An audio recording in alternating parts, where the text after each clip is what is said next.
Hello, beautiful people. I'm getting myself together, getting it started up here. I'm going to call it prep time. Make sure everything looks good.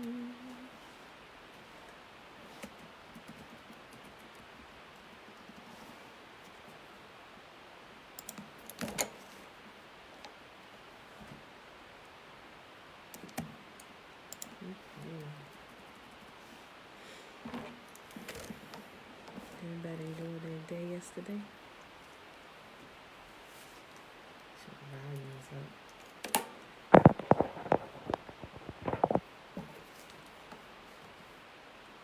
I tried to sleep the majority of the day yesterday. I got in some good sleep, I ain't gonna lie. I did much of nothing. Nothing at all. I probably took like 7 naps. I probably needed it. I know I really needed it. I really did.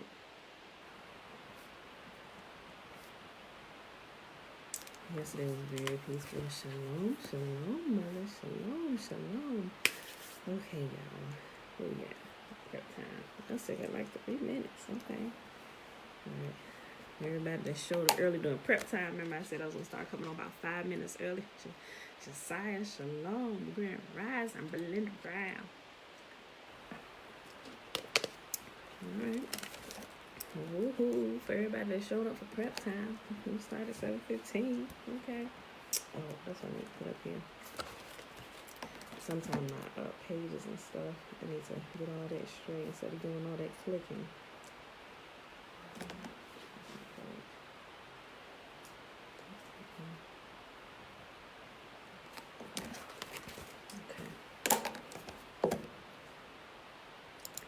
My beautiful people, it is raining out here in Virginia. We'll be out here looking for this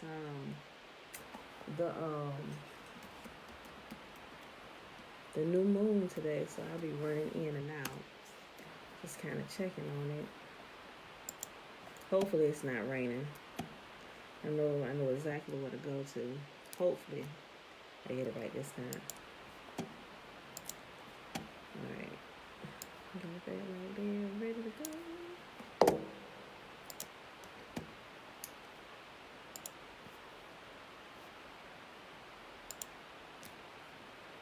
Okay. Scrolling down. All right. That's right. Okay, beautiful people. We got a little momentum. I'm going to suggest this, but I'm going ahead and bring Facebook on over here to this side.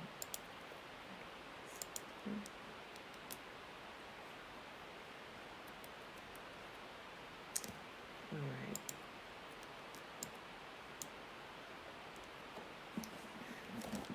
All right, beautiful people.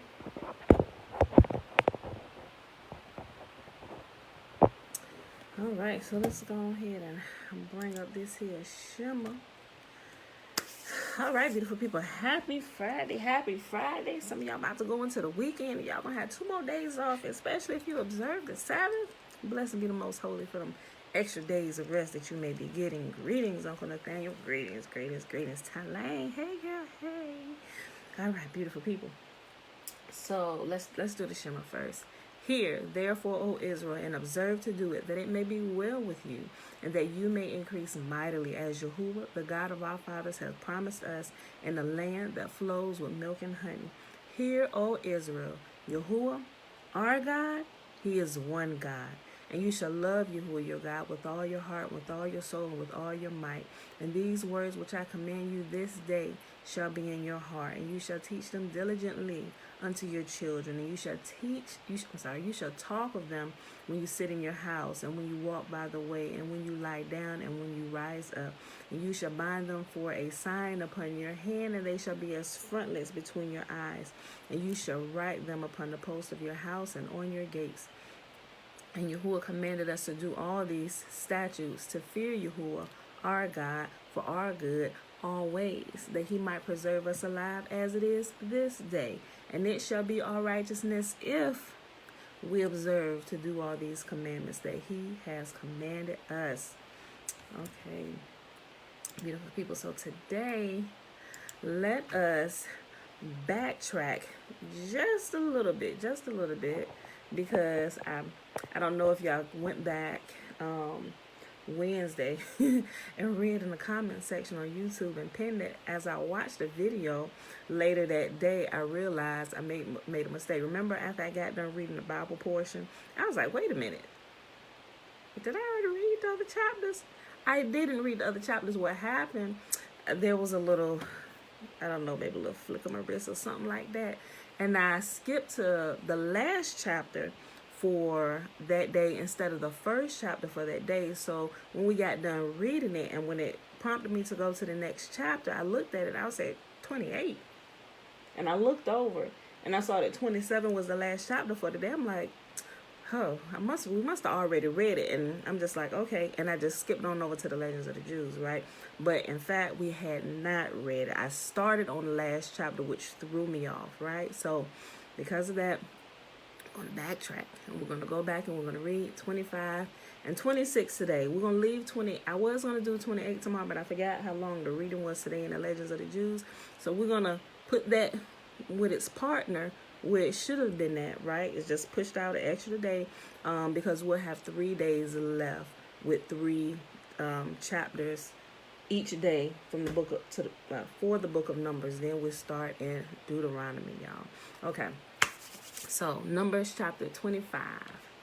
When the Israelites were camped at Acacia Grove, some of the men defiled themselves by having sexual relations with the local Moabite women.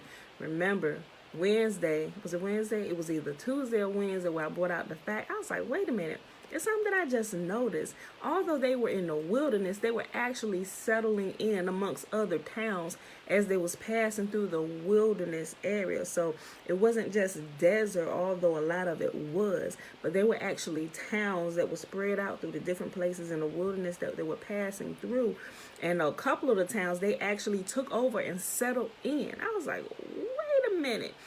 It caught my attention because I've been doing more research on like the wilderness and how Yahuwah said he was going to bring us to the wilderness again. But then there's like other scriptures, I believe it's in Isaiah, that talks about he's going to bring us into the wilderness of the people, you know, and he's going to deal with the rebel among us. I'm like, okay, the wilderness of the people.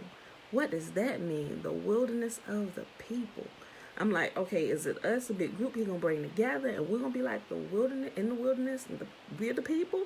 Or the wilderness of the people, is he going to deal with us amongst, like, the other nations and stuff that, you know, I'm still looking into all that to see exactly what that means, right? But I noticed that they were in the wilderness of the people, right? So there were other people that were actually spread out through this wilderness. I'm like, oh, shoot. Right? So it just had me start thinking in another direction, actually including more information on what that wilderness experience exactly might entail, right? So that was it. Okay. So I was only at verse 1, so let me just read it again. When the Israelites were camped at Acacia Grove, some of the men defiled themselves by having sexual relations with local Moabite women. These women invited them to attend sacrifices to their gods. So the Israelites feasted with them and worshiped the gods of Moab. In this way, Israel joined in the worship of Baal of Peor, causing Yahuwah's anger to blaze against his people. Yahuwah issued the following command to Moses: seize all the ringleaders and execute them before Yahuwah in broad daylight, so his fierce anger will turn away from the people of Israel. All it takes is one good public flogging. That's what my mama always say. And everybody else gonna fall right in line. Get the ringleader. Everybody else gonna watch like, oh shoot. So Moses ordered Israel's judges, each of you must put to death the men under your authority who have joined in worshiping Baal of Peor. Just then, one of the Israelite men brought a Midianite woman into his tent right before the eyes of Moses and all the people, as everyone was weeping at the entrance of the tabernacle. When Phinehas, son of Eleazar and grandson of Aaron the priest, saw this, he jumped up and left the assembly. He took a spear and rushed after the man into his tent. Phinehas thrust the spear all the way through the man's body into the woman's stomach. So the plague against the Israelites was stopped, but not before 24,000 people had died. They got in trouble because they were chasing after booty. Look, and while Yahuwah was breaking out against them, dude was like, come on, I'm going to get this last one in. You know what? Eleazar's grandson saw him. Phineas, son of Eleazar and grandson of Aaron. Okay, he was the grandson of Aaron. He saw this. He said, Yahuwah is here. You still going to? He said, He hopped up, grabbed his spear, went right in there, bop, got him, and got her too. She was right. He got her. It said it pierced the woman's stomach. So either they were standing up close, face to face, they was kissing or something or hugging, or they was in a horizontal position to where she was struck with the spear right through her stomach when he got it too. Either way, they both got DEAD. Then Yahuwah said to Moses, Phineas, son of Eleazar and grandson of Aaron, the priest, has turned my anger away from the Israelites by being as zealous among them as I was. So I stopped destroying all Israel as I had intended to do in my zealous anger. Now tell him I am making my special covenant of peace with him. In this covenant, give him and his descendants a permanent right to the priesthood. For in his zeal for me, in Yahuwah, he purified the people of Israel, making them right with me. The Israelite man killed with a Midianite woman was named Zimri of Salu, the leader of a family from the tribe of Simeon. The woman's name was Cosbi, and she was the daughter of Zur, the leader of a Midianite clan. Then Yahuwah said to Moses, attack the Midianites and destroy them, because they assaulted you with deceit and tricked you into worshiping Baal of Peor, and because of Cosbi, the daughter of a Midianite leader who was killed at the time of the plague, because of what happened at Peor.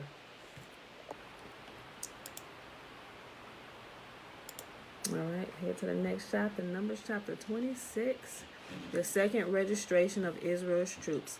Stay with me, y'all. We're doing another count. All right, so don't zone out on me. Just listen, pay attention.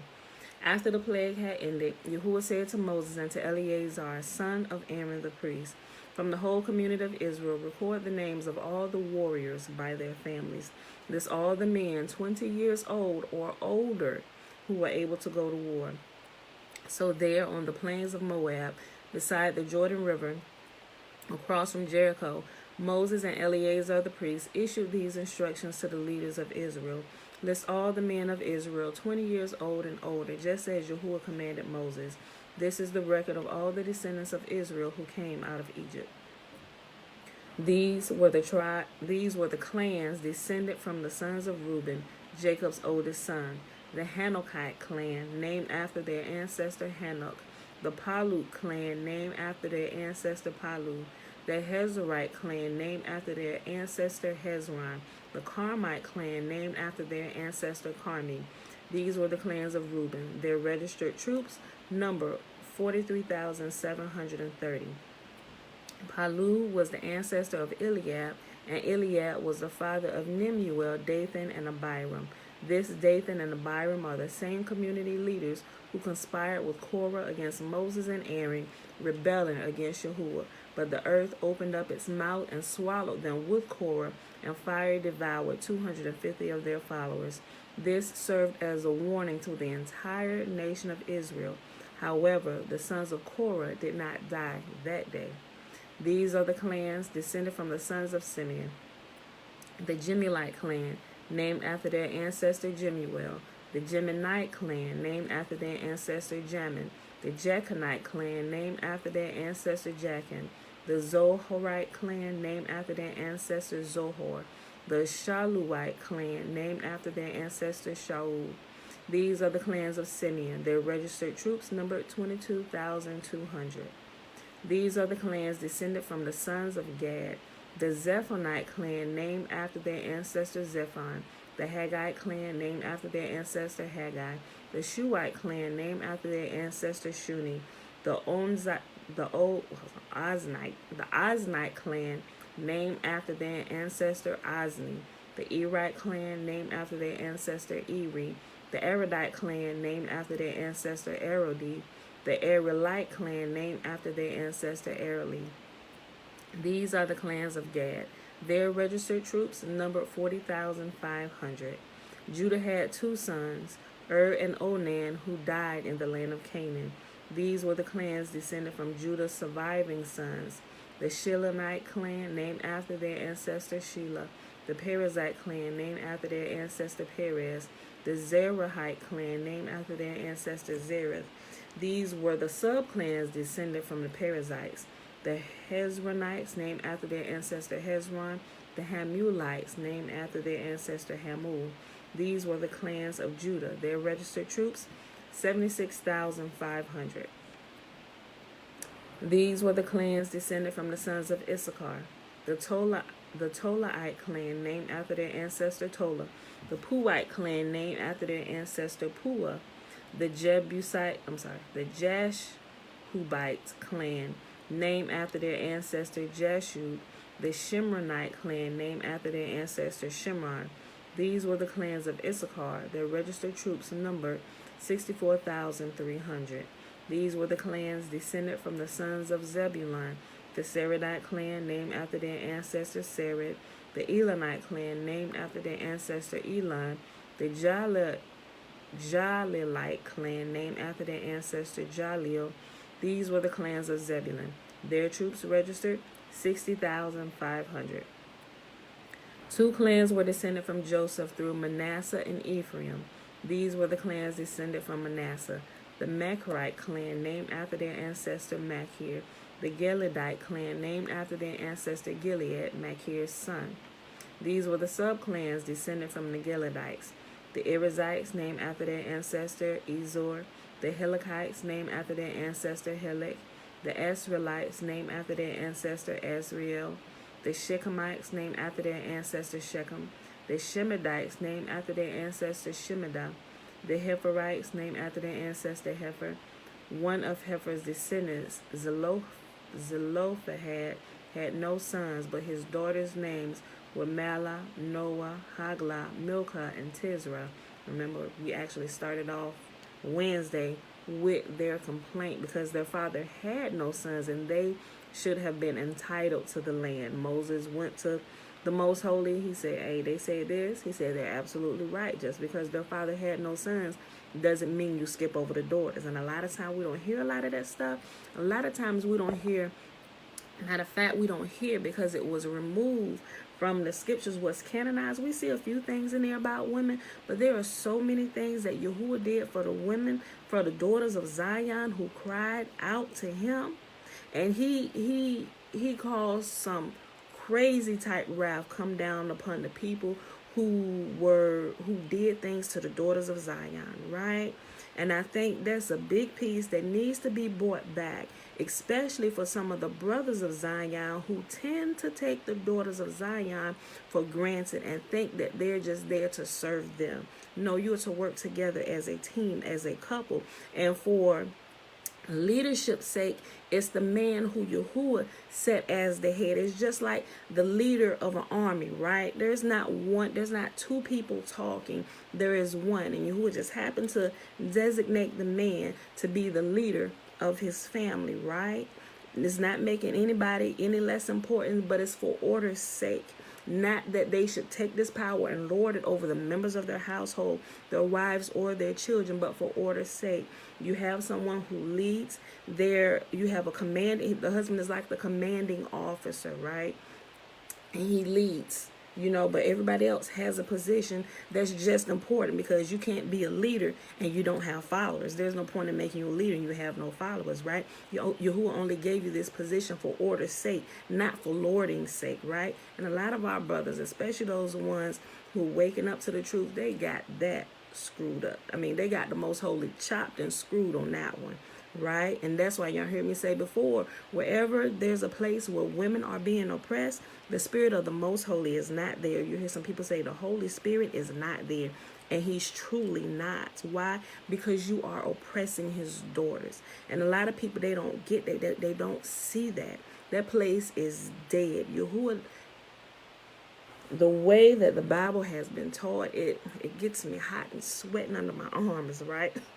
And I love the brothers of Zion. Yahuwah has filled my house with multiple men, and I will go to war fighting for them, right? But they need to know that they should fight for the women as well and not lord over them and like use them as stepping stones. Yahuwah never intended it to be that way, right? And I think if a lot of the pieces of what's been taken out, what actually happened with the daughters of Zion and how Yahuwah showed, especially when they were holy. Think about Judith, right? We see a couple of them that's left in there like Deborah and Esther, but there were so many more. There were so many more who weren't even in positions like of great leadership where they kept themselves pure and holy before the Most High, and he showed up just like that for them. There are so many more stories, and it will boost the faith of the daughters of Zion, and they will begin to stand up for themselves, not begin to bicker and fight and get out of order for order's sake, if you know what I mean. Because I think that's taught a lot of times, that whole submission part is also taught wrong, right? Not so they can get up, oh, I carry just as much power. We ain't talking about all that, because you have that kind too, and they need to understand how the system works. Everybody plays their part appropriately, right? Everybody plays their part appropriately. Like the ears can't be mad that they can't see, because the eyes were created to see and the ears were created to hear, right? Just like the analogy that I shared with y'all the other day, like something one of my former pastors used to say. He said the man may be the head, but the woman is the neck, and the neck turns the head wherever it wants to go. You can't have one without the other, right? Right? Okay. I just wanted to say that. Because that's something. If we get that part under control, everything is like the power can come back, right? And it's vice versa. You have some women out there that do that to the men, because you have some men of Zion who are meek and they're humble, and they're not going, but it's wrong either way. You can't do it either way. There must be a perfect balance, and they must flow together, right? And you will see a real power couple, right? That's Bible, Shayla. Hey, girl, hey. Trina said, funny, all my life I thought they were just wandering around the desert for 40 years by themselves. I know, right? That's what I thought till I'm just like, what? Other people, they had wars and everything, right? Yeah. Okay, so let me go back here. The tribe of Ephraim. These were the clans descended from the sons of Ephraim. The Shulathite clan, named after their ancestor Shulatheth. The Becherite clan, named after their ancestor Becher. The Tahanite clan, named after their ancestor Tahan. This was a sub-clan descended from the Shulathites. The Iranites, named after their ancestor Iran. These were the clans of Ephraim. Their registered troops numbered 32,500. These clans of Manasseh and Ephraim were all descendants of Joseph. These are the clans descended from the sons of Benjamin. The Bilhaite clan, named after their ancestor Bela. The Ashbelite clan, named after their ancestor Ashbel. The Aramite clan, named after their ancestor Aram. The Shuphamite clan, named after their ancestor Shupham. The Huphamite clan, named after their ancestor Hupham. These were the sub-clans descended from the Belites. The Ardites, named after their ancestor Ard. The Namites, named after their ancestor Naaman. These were the clans of Benjamin. Their registered troops numbered 45,600. These were the clans descended from the sons of Dan. The Shuhamite clan, named after their ancestor Shuham. These were the Shuhamite clans of Dan. Their registered troops numbered 64,400. These were the clans descended from the sons of Asher. The Imnite clan, named after their ancestor Imnah. The Ishvite clan, named after their ancestor Ishvi. The Berite clan, named after their ancestor Beriah. These were the sub-clans descended from the Berites. The Heberites, named after their ancestor Heber. The Malchelites, named after their ancestor Malchiel. Asher also had a daughter named Sarah. These were the clans of Asher. Their troops registered 53,400. These were the clans descended from the sons of Naphtali. The Jezreelite clan, named after their ancestor Jeziel. The Gunite clan, named after their ancestor Guni. The Jezreelite clan, named after their ancestor Jezer. The Shilamite clan, named after their ancestor Shelam. These were the clans of Naphtali. Their troops registered 45,400. In summary, the registered troops of all of Israel numbered 1,730. Then Yahuwah said to Moses, divide the land among the tribes and distribute the grants of land in proportion to the tribes' populations as indicated by the number of names on the list. Give the larger tribes more land and the smaller tribes less land, each group receiving a grant in proportion to the size of its population. But you must assign the land by lot and give land to each ancestral tribe according to the number of names on the list. Each grant of land must be assigned by lot among the larger and smaller tribal groups. And we read right there that I'm about to read about Levi, but Judah had the biggest number. They had over 70,000 leaders in their clan, right? Okay. The tribe of Levi. This is the record of the Levites who were counted according to their clans. The Gershonite clan, named after their ancestor Gershon. The Kohathite clan, named after their ancestor Kohath. The Merarite clan, named after their ancestor Merari. The Libnites, the Hebronites, the Mahalites, the Mushites, and the Korahites were all subclans of the Levites. Now Kohath was the ancestor of Amram, and Amram's wife was named Jochebed. She was also a descendant of Levi, born among the Levites in the land of Egypt. Amram and Jochebed became parents of Aaron, Moses, and their sister Miriam.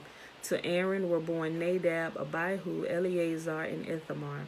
But Nadab and Abihu died when they burned before Yahuwah the wrong kind of fire, different than he commanded. Remember, we read about them, I think it was Wednesday as well. Remember that holy fire came out in 2 strands, broke into 4, got both of them, 2 in each nostril, burnt their souls out of their flesh. Whew, but it left their flesh unscathed. From the men from the Levite clans who were 1 month old or older, numbered 23,000. But the Levites were not included in the registration of the rest of the people of Israel because they were not given an allotment of land when it was divided among the Israelites. So these are the results of the registration of the people of Israel as conducted by Moses and Eleazar the priest on the plains of Moab beside the Jordan River across from Jericho. Not one person on this list had been among those listed in the previous registration taken by Moses and Aaron in the wilderness of Sinai. For Yahuwah had said of them, they will all die in the wilderness. Not one of them will survive except for Caleb the son of Jephunneh and Joshua the son of Nun. All right, beautiful people. So let's go ahead and jump on over here into the legends of the Jews. We just read Numbers 25 and 26. And we pick back up here in the volume 3, chapter 3. And the section is the gifts of the princes. All right. And if you have the same book, it's page 301. Okay. When Moses called on the people to make their offerings for the erection of the sanctuary, it sorely vexed the princes of the tribes that he had not summoned them particularly. Hence, they withheld their contributions, waiting for the people to give according to their powers, so that they might step in and make up the deficiency, and all should observe that without them the tabernacle could not have been completed. But they were mistaken. For in their ready devotion, the people provided all needful things for the sanctuary. And when the princes of the tribes perceived their mistake and brought their contributions, it was too late. All that they could do was provide jewels for the robes of the high priest, but they could no longer take a hand in the erection of the tabernacle. On the day of the dedication, they tried to make partial amends for letting slip their opportunity by following the advice of the tribe of Issachar, renowned for wisdom and erudition, to bring wagons for the transportation of the tabernacle. These princes of the tribes were no upstarts or men newly risen to honor. They were men who even in Egypt had been in office and exposed to the anger of the Egyptians.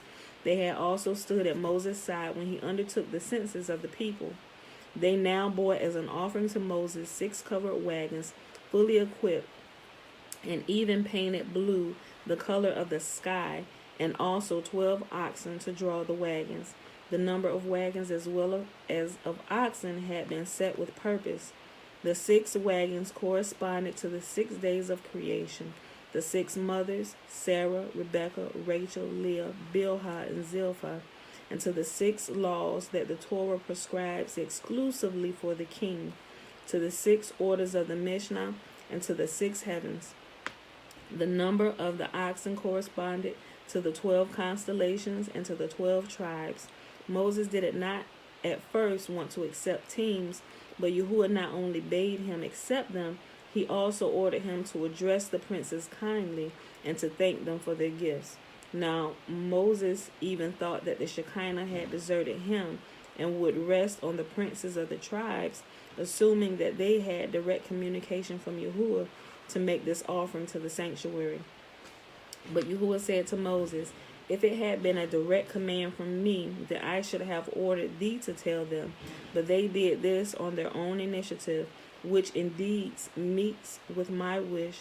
Moses now accepted the gifts, not without misgivings, fearing lest a wagon should break or an ox die, leaving the tribe or that unrepresented by a gift. But Yahuwah assured him that no accident should occur on either wagon or ox. Yes, a great miracle came to pass in regard to these wagons and oxen, for the animals live forever without ailing or growing old, and the wagons likewise also endured to all eternity. Moses then distributed the wagons among the Levites, so that the divisions of the sons of Gershon received 2 wagons with the transportation of the heavy portions of the tabernacle, boards, bars, and similar things, whereas the former, having the lighter portions, had enough with 2 wagons. The 3rd division of Levites, the sons of Kohath, received no wagons, for they were entrusted with the transportation of the holy ark, which might not be lifted upon the wagon, but it was to be borne upon their shoulders. David, who forgot to observe this law and had the ark lifted upon the wagon, paid heavily for his negligence. For the priests who tried to carry the ark on the wagon were flung down to the ground.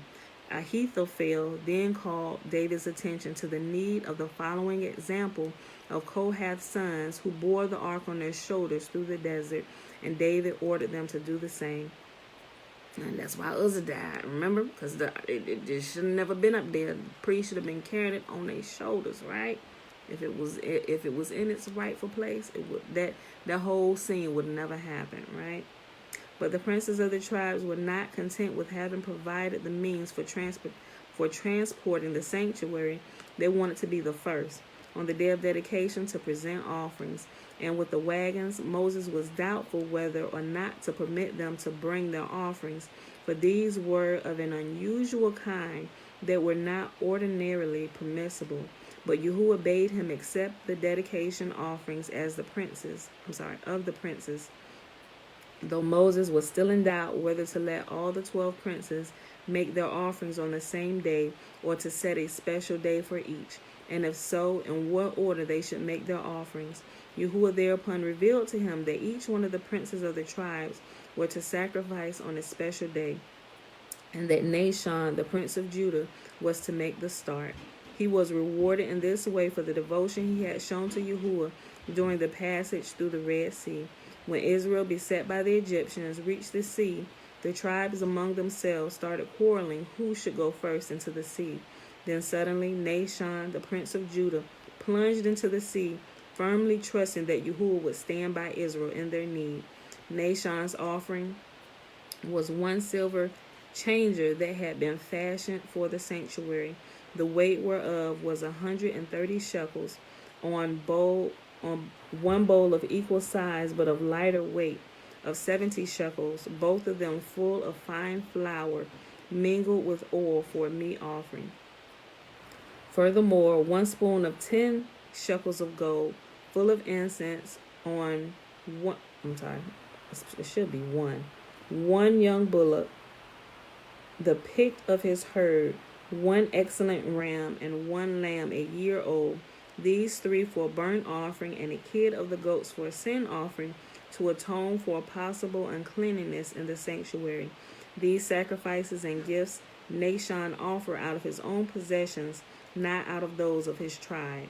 Yahuwah's acceptance of the offerings of the princes of the tribes show how dear they were to Yahuwah, for at no other time was an individual allowed to offer up incense as Nahshon and his fellows did. They also brought sin offerings, which is ordinarily not permitted unless one is conscious of having committed a sin. Finally, the prince of the tribe of Ephraim brought his offering on the seventh day of the dedication, which was on the Sabbath, though ordinarily none but the daily sacrifice may be offered on the Sabbath. The offerings of all the princes of the tribes were identical, but they had a different significance for each tribe. From the time of Jacob, who foretold it to them, every tribe knew his future history to the time of the Messiah. Hence, at the dedication, every prince brought such offerings as symbolized the history of his tribe. And that, my dear friends, has been forgotten because we just now waking up remembering. Not just now, but Yahuwah has been waking up people over the years. Like, I started seeing people talk about this, like waking up around, I think like the earliest video I've seen of people waking up was probably like, and this is by doing research recently, by, I want to say it was, I think the earliest year that I've seen, it could have been more than, I think it was like 1989, right? And that's just from me doing research when I realized more people, and I looked at some of the older videos, I'm like, wait a minute, Yahuwah been waking his people up for years. And I'm like, wait a minute. I'm like, shoot, we at the tail end of this awakening. Like, we about hit, like, it's literally up, like, because it was people, I believe Yahuwah started waking up people earlier to begin preparing the ones that would be waking up after them to kind of got them, hey, listen, this is what we found out so far. It's like people that break away from the underground, that get away through the Underground Railroad. You already got people that's been freed. When you get there, they can take you through the ropes. Like, this is what's happening. This is what's going on. They give you the rundown of everything. You just waking up like, you're just trying to pull yourself together. It's like you're trying to bring all your faculties together, because that's how it was when Yahuwah started waking me up about 2 years ago, 2018. I never forget it. It was like I had been blind, but it was like my eyes have, some people never slept. We just weren't. Ooh, you're right about that, Tiffany. You're right about that. Some people never slept. We just weren't listening to them. You're right about that. Because yeah. But listen, it was like my eyes had been open. It's like, where have I been all my 39 years of life? Like, where am I actually living? Like, I went through this whole thing. Like, you talking about somebody sick? I was sick. Like, what? I'm like, Father, what? Like, now I know you've been talking to me all these years, but now you just opened my eyes to another whole level of paying attention to what's really going on. And I as I look at it now, I can clearly tell that Yahuwah was waking me up even from my early years, with me not still recognizing stuff. But as where I'm at today, I can clearly look back over my last 41 years of life and can pinpoint everything through my life that kind of brings me to this day. Yes, grand rising. So I'm like, what? So all of these things, I'm like, wait, what? That was a lie. Wait, what? That's really like, and then I had went through this whole period of anger and stuff, right? And y'all hear me talk about the hate brews, right? If y'all don't know who the hate brews are, when you first wake up, you get to Googling and YouTubing and stuff, right? So the first time you Google, like, who are the real Hebrews, what tends to pop up is the alphabet people, right? The ISUPK and all the ones, right? The hate brews, the ones that kind of like stand on the corner. Now they teaching some truth, but they doing it in anger. and it's a lot of incorrect teaching that they're spewing out of their mouth. Right? I can't listen to them. I can't listen to them too long. They are brothers, but they kind of got stuck in that whole anger portion, right? They haven't progressed past that anger part, right? And it was like I was there, I want to say for like, like a week. I say maybe like a week where I was like extremely angry. And I wanted to like slaughter everybody who wasn't me. And you will say, whoa, Nelly, calm down a little bit now. I got all this under control, right? And it's like he said, listen, you can't stay here. But it's like I can see the phases that he take me through. But when I look at them, I can clearly see that they got stuck there in that phase, like, and they haven't progressed. Like, as long as I seen someone, I kind of look through some of the videos. I can never watch them all, but just kind of look at how long they've been doing this, and you see some of the same faces. I'm like, you've been stuck in that, like, at that level of growth for years, where I've progressed through it literally in a week, because sometimes you get angry, and the more angry you get, the less you can hear the voice of the Most Holy speaking to you, right? And so they just kind of stayed there in that anger, and they stand in that post faithfully in that anger. And other people who are passing through that, you got to pass through that anger stage, right? Because it's a part of the awakening. It's like you waking up, you trying to come to yourself. You was blind, now it's like the light hurting your eyes. Like, what? Oh, you know how you sleep and somebody come and cut the light on? It's like, wait, what are you doing? Cut the light off, and it hurts your eyes because it's so sudden, right? And your eyes have to begin to adjust to it. It's just like that. You have to begin to adjust to it. And if you don't stay close to the Most Holy, you're gonna find yourself stuck in that anger level, right? And it's impossible for you to progress further, right?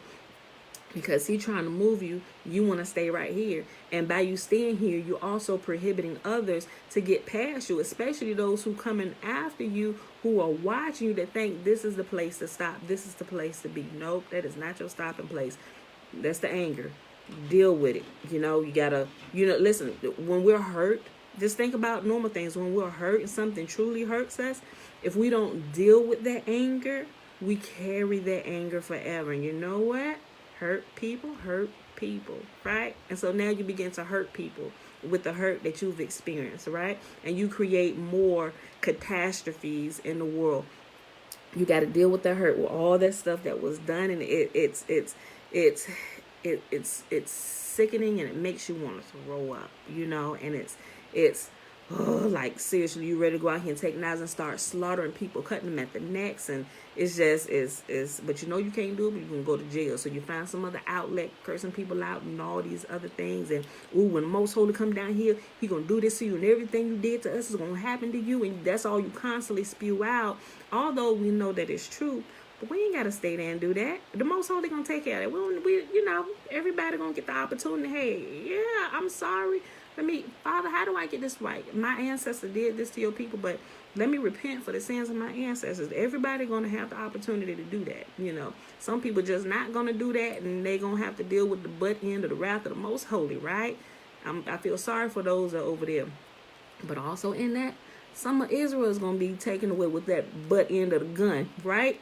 Because you're being stuck at a place where he told you to keep on moving. So now you're getting the butt of that gun right to your forehead, bro.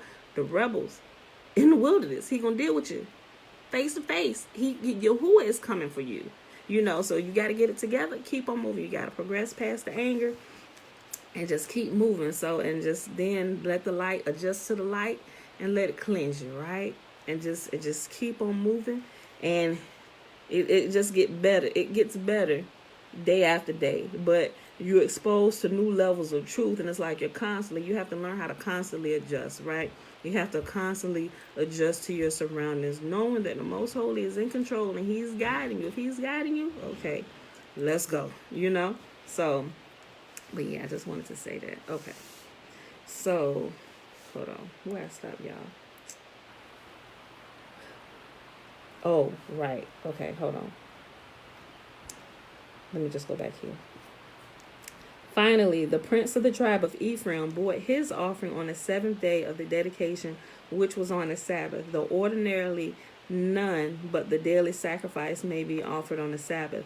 The offerings of all the princes of all the tribes were identical, but they had a different significance for each tribe.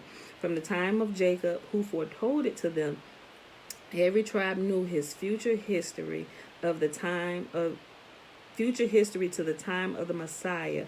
Hence, at the dedication, every prince brought such offerings as symbolized the history of his tribe. And that's why I got started talking about this, that we're just now remembering what Yahuwah has promised to us up until the time of like the they call it the Messianic age, or the time when Yahuwah himself, remember, Yahuwah is the Messiah of Israel. When it talks about the Messianic age, it's talking about Yahuwah himself, our Messiah, because he is our Messiah. Yahuwah is Israel's Messiah. Israel's deliverer, right? The time of the Messiah, or the time of our Messiah, Yahuwah coming to live with us. Let's make sure we focus and understand it, and bring it into proper alignment so we can understand. So when we hear Messiah, we're not constantly thrown off by what we hear taught wrong, right? So remember, when you hear Messiah, think of Yahuwah. That'll be good to help you remember. Messiah, oh, that's Yahuwah, the most holy himself. The deliverer, the redeemer of Israel. Oh, our Savior, that's Yahuwah, the most holy himself, right? Because he said, me only. Nobody gonna come get you but me. Remember that. It's him alone.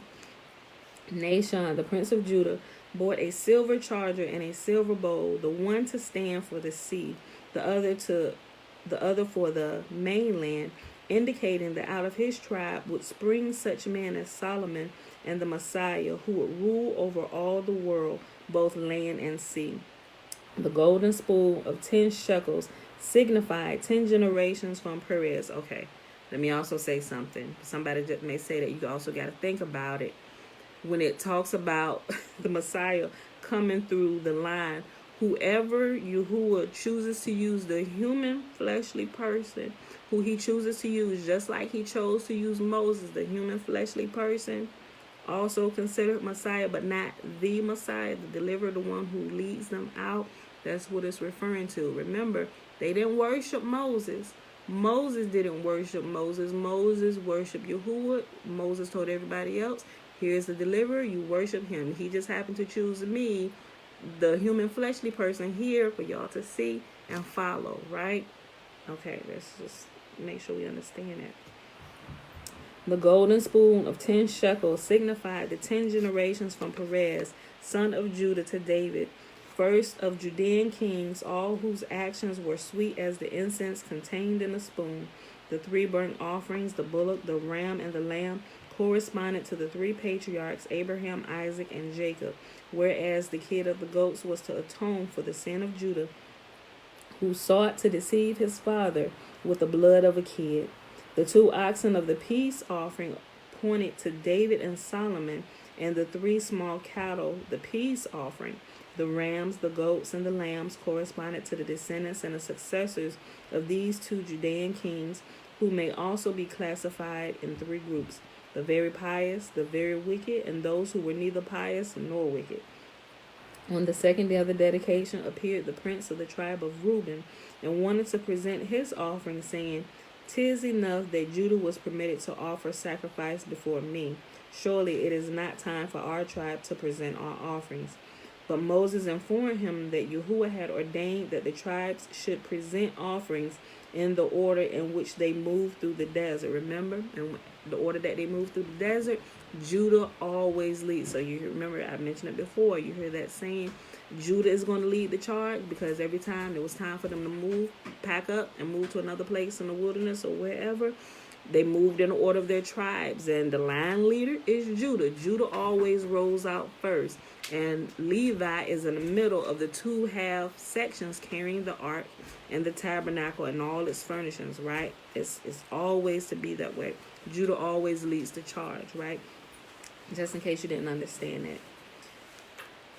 But Moses informed him that Yahuwah had ordained that the tribes should present offerings in the order in which they moved through the desert, so that the tribe of Issachar followed Judah. This tribe had altogether good claims to be among the first to offer sacrifices. For in the first place, this tribe devoted itself completely to the study of Torah, so that the great scholars in Israel were among them. And then too, it was this tribe that had proposed to the others that bringing of the dedication offerings. As this was a tribe of erudition, its gifts symbolized things appertaining to the Torah. The silver charger and the silver bowls correspond to the written and the oral Torah. Both vessels alike are filled with fine flour, for the two laws are not antagonistic, but form a unity and contain the loftiest teachings. The fine flour was mingled with oil, just as knowledge of the Torah should be added to good deeds. For he who occupies himself with the Torah, who works good deeds and keeps himself aloof from sin, fills his Creator with delight. The golden spoon of 10 shekels symbolizes the two tables on which Yahuwah with his palm wrote the 10 commandments, and which contained between the commandments all the particulars of the Torah, just as the spoon was filled with incense. The 3 burnt offerings, the bullock, the ram, and the lamb, correspond to the 3 groups of priests, Levites, and Israelites, whereas the kid of the goats alluded to the proselytes. For the Torah was revealed not only for Israel, but for all the world. And a proselyte who studies the Torah is no less than a high priest. The 2 oxen of peace offering corresponds to the oral and the written Torah, the study of which brings peace on earth and peace in heaven. After Nashon, the temporal king, and Nathanael, the spiritual king, came the turn of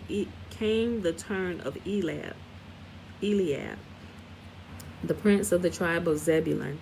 This tribe owed its distinction to the circumstance that it followed commerce, and through the prophets thereof was enabled to maintain the tribe of Issachar, which entirely devoted to study could not support itself. The charger and bowl that he presented to the sanctuary symbolized the food and drink with which Zebulun provided scholar tribe Issachar. The spoon dedicated the border of the sea, which Jacob in his blessing had bestowed on Zebulun as his possession, and the 10 shekels of its weight corresponded to the 10 words of which this blessing consisted. The tow oxen point to the 2 blessings which Moses bestowed upon Zebulun, as the 3 small cattle, the ram, the goat, and the lamb, correspond to the 3 things which Zebulun's possessions distinction before all others, the tuni, the purple snail, and the white glass. After the tribes that belonged to Judah's camp division had brought their offerings, followed Reuben and the tribes belonging to his division. The gifts of the tribe of Reuben symbolized the events in the life of their forefather Reuben. The silver charger recalled Reuben's words when he saved Joseph's life, whom the other brothers wanted to kill, for the tongue of the just is as choice silver. The silver bowl from which was sprinkled the sacrificial blood recalled the same incident, for it was Reuben who advised his brothers to throw Joseph into the pit rather than to kill him. The spoon of the 10 shekels of the gold symbolized the deed of Reuben, who restrained Jacob's sons from bloodshed. Hence the gold out of which the spoon was fashioned had a blood-red color. The spoon was filled with incense, and so too did Reuben fill his days with fasting and prayer until Yahuwah forgave his sin with Bilhah, and his prayer was set forth before Yahuwah as incense. As penance for this crime, Reuben offered the kid of goats as a sin offering, whereas the 2 oxen of the peace offering corresponded to the 2 great deeds of Reuben, the deliverance of Joseph and the long penance for his sin. Just as Reuben interceded to save his brother Joseph's life, so did Simeon rise up for his sister Dinah when he took vengeance upon the inhabitants of Shechem for the wrong they had done to her. Hence the prince of the tribe of Simeon followed the prince of the tribe of Reuben, as the sanctuary was destined to punish unchastity among Israel. So were the gifts of the tribes whose sire figured as the avenger of unchastity, symbolical of the different parts of the tabernacle. The charger corresponded to the court that surrounded the tabernacle, and therefore weighed 130 shekels, 100 130 shekels, to correspond to the size of the court that measured 100 cubits, of which the tabernacle occupied 30. The bowl of 70 shekels corresponded to the empty space of the tabernacle. These two, the charger and the bowl, were filled with fine flour mingled with oil, because in the court of the tabernacle were offered up meat offerings mingled with oil, whereas in the tabernacle was the showbread of fine flour, and the candlestick filled with oil. The spoon of 10 shekels of gold corresponded to the scroll of the Torah, and the tables with the 10 commandments that rested in the ark. The sacrificial animals, the bullock, the ram, the lamb, and the kid, corresponded to the 4 kinds of curtains and hangings that were used in the sanctuary, and that were fashioned out of the hides of these animals. The 2 oxen of the peace offering pointed to the 2 curtains, the one in front of the tabernacle, the other in front of the court, whereas the 3 kinds of small cattle that were used as offerings corresponded to the 3 curtains of the court, one to the north, one to the south, one to the west of it, and as each of these was 5 cubits long, so were 5 of each kind presented as offerings. Y'all still with me? Hold on. Whew. Okay. We still got a little bit more to read. Oh, and we at 55 already. We may not finish this today, so I may have to mark in the book. As Simeon, sword in hand, battled for his sister, so by force of arms did the tribe of Gad set out to gain the land beyond Jordan for their brethren. Therefore did their prince follow Shelumiel, the prince of Simeon, with his offerings. This tribe, so active in gaining the promised land, symbolized in its gifts the exodus from Egypt, which alone made possible the march of Palestine.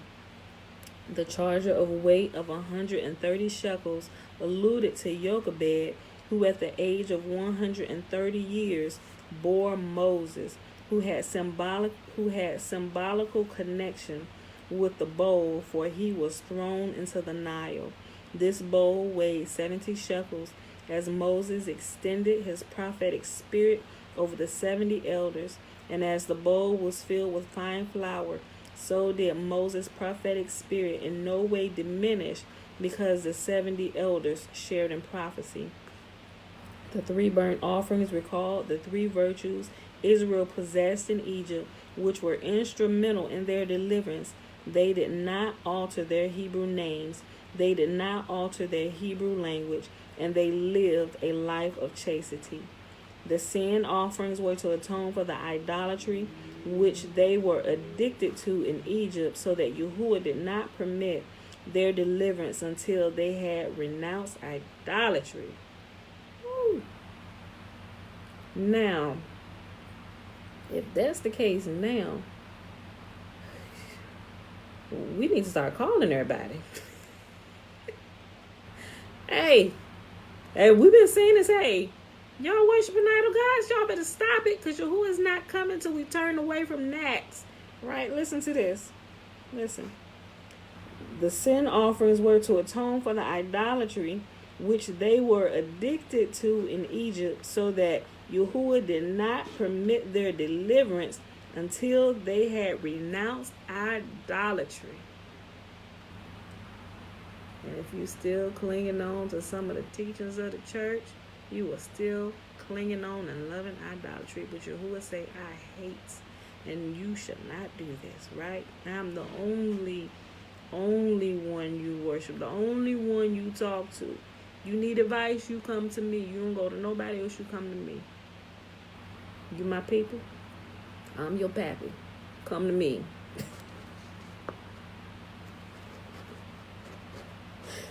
Let me stop playing.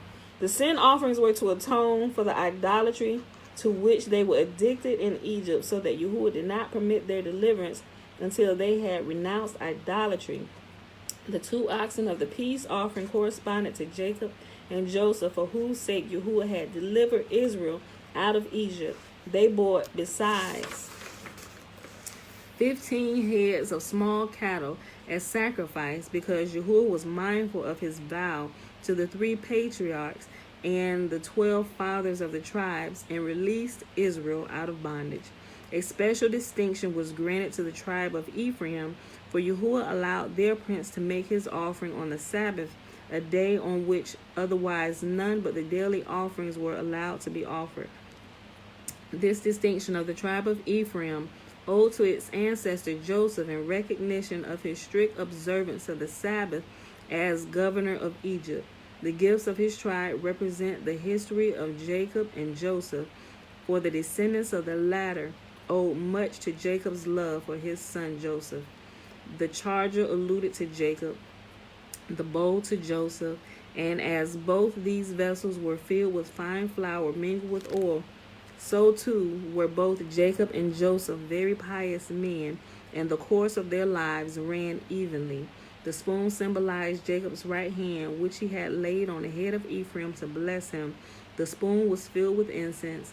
Jacob laid his right hand upon Ephraim and not upon his elder brother Manasseh, because he knew that the former was worthy of the distinction.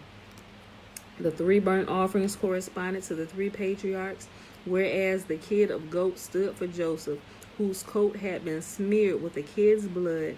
The 2 oxen of the peace offering indicated the 2 blessings that the sons of Joseph had received from their grandfather Jacob, and the 3 kinds of small cattle that were offered as peace offerings corresponded to the 3 generations of Ephraim that Joseph was permitted to see before his death.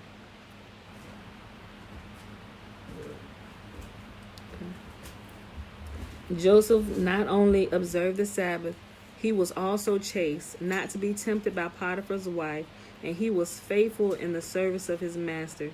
Yahuwah therefore said to Joseph, "Thou hast kept the 7th commandment, thou shalt not commit adultery, and hast not committed adultery with Potiphar's wife. And thou hast also kept the following commandment, the 8th, thou shalt not steal. For thou didst not steal neither Potiphar's money nor his conjugal happiness. Hence there will come a time when I shall give thee the reward due to thee, when hereafter the princes of the tribes will offer their offerings at the dedication of the altar.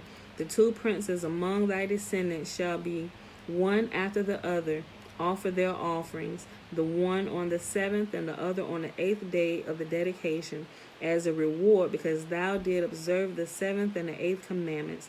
The prince of the tribe of Manasseh now followed that of Ephraim, trying like the preceding, symbolically to represent Jacob's and Joseph's lives.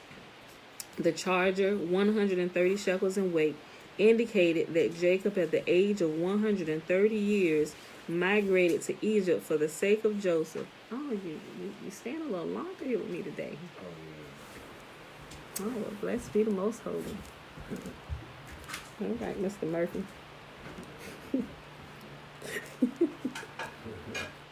The bowl of 70 shekels. Oh, you ate it last. I was about to say, check the microwave, but I forgot you ate it last night. The bowl of 70 shekels corresponded to Joseph, who caused 70 souls of the Hebrews to migrate to Egypt. The spoon of 10 shekels of gold indicated the 10 portions of land that fell to Manasseh. The 3 burnt offerings corresponded to the 3 generations of Manasseh that Joseph was permitted to see before his death, whereas the kid of the goats recalled Jair, the son of Manasseh, who died childless. The 2 oxen of the peace offering indicated that the possessions of the tribe of Manasseh were to be divided into 2 parts, one on this side of the Jordan and one beyond it. The 3 kinds of small cattle for peace offerings corresponded to the triple attempt of Joseph to influence his father to favor Manasseh, whereas the 5 head of each indicated the 5 daughters of Zelophehad, the only women who, like men, received their shares in the distribution of the promised land. Where we at? Okay.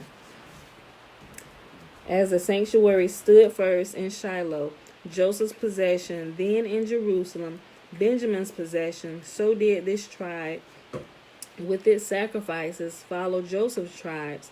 The charger signified Rachel. the mother of Benjamin, who bore him to Jacob when he was 100 years old. And in memory of this, as well as of Benjamin's attainment of 30 years when he came to Egypt, the weight of the charger amounted to 130 shekels. The bowl indicated the cup Joseph employed to discover his brother's sentiments toward Benjamin.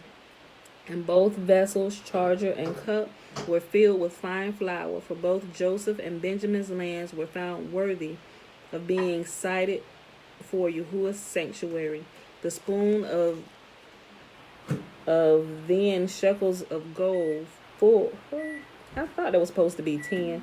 Boy, I tell you, they should have called me to edit this. The typos. I'm just like, I get a little perturbed with wrong English, right? Okay, the spoon of 10 shekels of gold full of incense corresponded to the 10 sons of Benjamin, all of whom were pious men. The 3 burnt offerings corresponded to the 3 temples erected in Jerusalem, Benjamin's property, the temple of Solomon, and the temple of the exiles returned from Babylon, and the temple to be erected by the Messiah.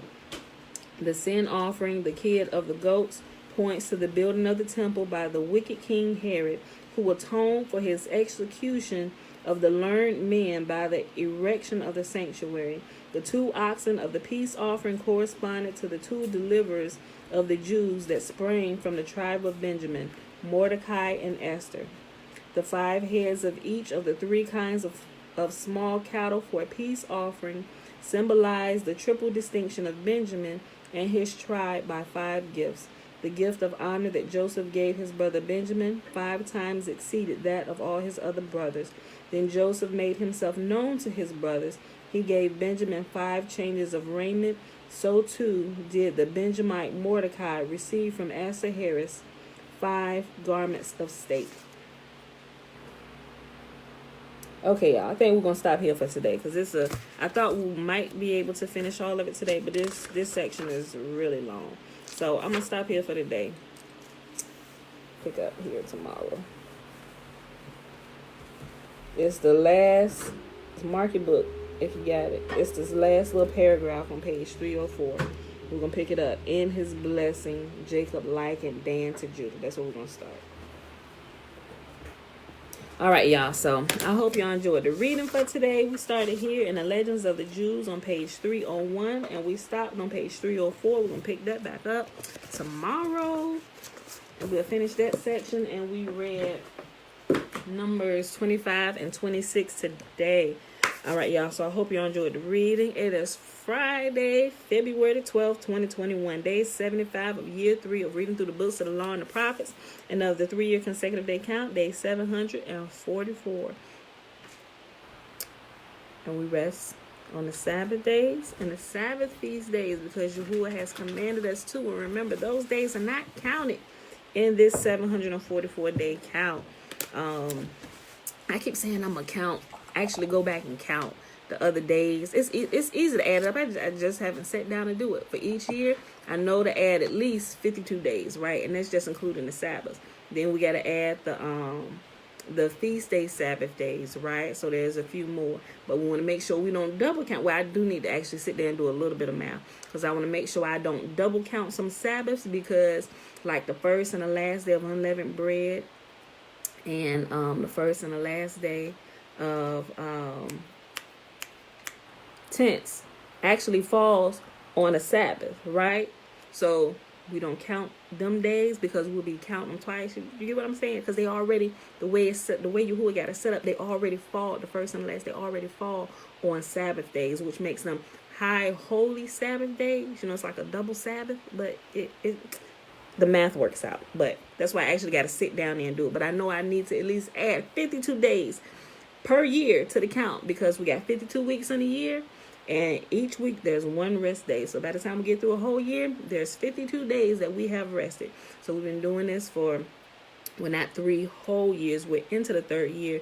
So 52 and 52, first and second year, what's that? 104. So add an extra 104 days plus where we're already at in the 3rd year. We're well into the 900 day count, y'all. We really are. we're probably close to 1,000 days, right?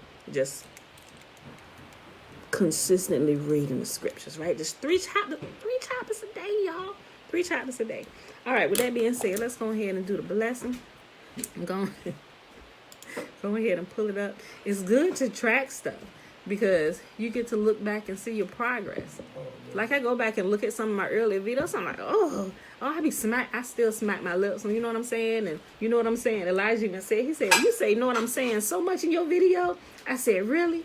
And so when I went back, I said, ooh, I said, that's right. So I try to be mindful, make sure I'm not using too much slang, and I'm trying to be proper and stuff. And yeah, I ain't from Tidewater Park now.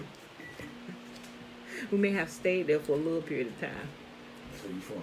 TWP. Exactly. Don't nobody know about that except for people in Virginia. Okay. All right, y'all. So the blessing is found in Numbers chapter 6. And what you know? You don't know about it. You just heard about it. You ain't even from here. I know what's hood around these parts. I've been here for over 15, 16 years. What you talking about? But you ain't never been there. You done drove through there. That's all you want to do, going to TWP. I'm happy y'all came up out of there, for real. Most people don't. Yeah. Shoot, one of the strong survive like roaches in there. Oh my gosh.